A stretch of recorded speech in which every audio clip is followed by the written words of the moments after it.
నమస్తే ఆర్యఫై న్యూస్ కి స్వాగతం.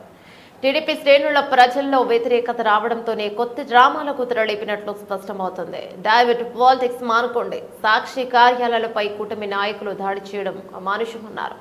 రాష్ట్రంలో అభివృద్ధి గురించి పట్టించుకోకుండా రెడ్ బుక్ రాజ్యాంగాన్ని అమలు చేయడానికి ప్రాధాన్యత ఇస్తున్నారని విమర్శించారు. ఎన్నికల సందర్భంగా ప్రజలకు ఇచ్చిన సూపర్ 6 హామీలు గాలికి వదిలేసి డైవర్షన్ పాలిటిక్స్ లో వైఎస్ఆర్సీపీ నాయకులపై కార్యకర్తలపై లేనిపోని అక్రమ కేసులు బనాయిస్తున్నారని ధ్వజమెత్తారు. రాష్ట్ర ప్రజలంతా గమనిస్తున్నారు. ప్రభుత్వానికి సరైన బుద్ధి చెప్పడానికి 2029లో సిద్ధంగా ఉన్నారన్నారు. అధికారం ఎప్పటికీ శాశ్వతం కాదు. జగనన్న 2.0 ఎలా ఉంటుందో మీకు తెలుస్తోంది. ఇట్లు మునిశేఖర్ రెడ్డి బుజ్జిరెడ్డి, ప్రీవియస్ శ్రీపల్లి కొండేశ్వర స్వామి దేవస్థానం చైర్మన్, ఉమ్మడి చిత్తూరు జిల్లా వైఎస్ఆర్సీపీ ప్రధాన కార్యదర్శి.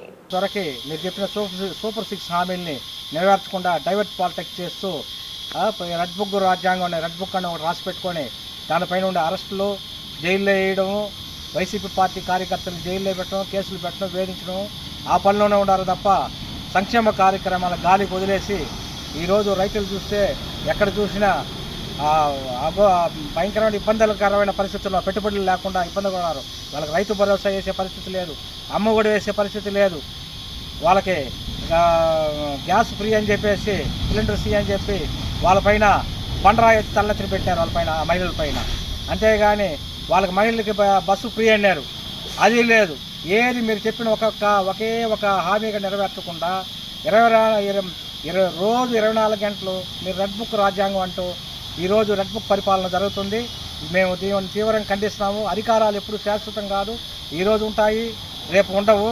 మళ్ళా మా జగనన్న 2.0 ఎట్టుంటుందని మళ్ళీ మీకు తెలుస్తుంది. మీకు ఖచ్చితంగా ఆయన లాస్ట్ టైము కులాలకి, మతాలకి, పార్టీలకి అతీతంగా జగనన్న కాలంలో ఇల్లు ఇచ్చిన, పెన్షన్లు ఇచ్చిన, సంక్షేమ కార్యక్రమం ప్రతి ఒక్కరికి అందేలా చూశాడు. ఏ పార్టీలు చూడవద్దన్నాడు, అందరికీ ఇవ్వండి అన్నాడు, అర్హులకు అందరికీ ఇవ్వండి. మీరు మనుషులు చూసి, పార్టీలు చూసి అన్నీ చేస్తున్నారు, ప్రజలు అన్నీ గమనిస్తున్నారు. ఈరోజు మళ్ళా మీరు రాజీనామా చేసి ఎలక్షన్లో పోతే మీకు డిపాజిట్లు ఖచ్చితంగా డిపాజిట్లు కూడా గల్లత్తవుతాయి. అది గుర్తుపెట్టుకోండి. ప్రతి ఒక్కటి గమనిస్తున్నారు. ఇవి ఇకనైనా మార్చుకొని ఇచ్చిన హామీలు నెరవేర్చడానికి మీరు కట్టుబడి ఉండాలని కోరుకుంటున్నాను.